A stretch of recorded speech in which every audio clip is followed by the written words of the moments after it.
مقامات میں سے ایک کے طور پر بھی شامل کیا گیا تھا۔ یہ روم کے سب سے مقبول سیاحتی مقامات میں سے ایک ہے اور اس کا کیتھولک چرچ سے بھی ایک خاص تعلق ہے، کیونکہ ہر گڈ فرائیڈے کو پوپ مشعل کی روشنی میں وے آف دی کراس جلوس کی قیادت کرتے ہیں جو کولوسیم کے آس پاس کے علاقے میں شروع ہوتا ہے۔ کولوسیم کو اٹلی کے 5 یورو سینٹ کے سکے پر بھی دکھایا گیا ہے۔ کولوسیم ایک یادگار ہے جو نہ صرف رومن سلطنت کی عظمت بلکہ اس دور کے فن تعمیر، انجینئرنگ اور سماجی زندگی کے بارے میں بہت کچھ بتاتا ہے۔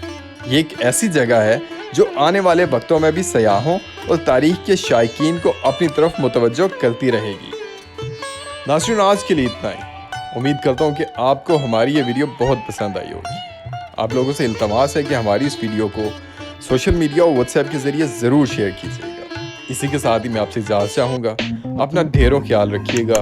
اللہ نگہبان۔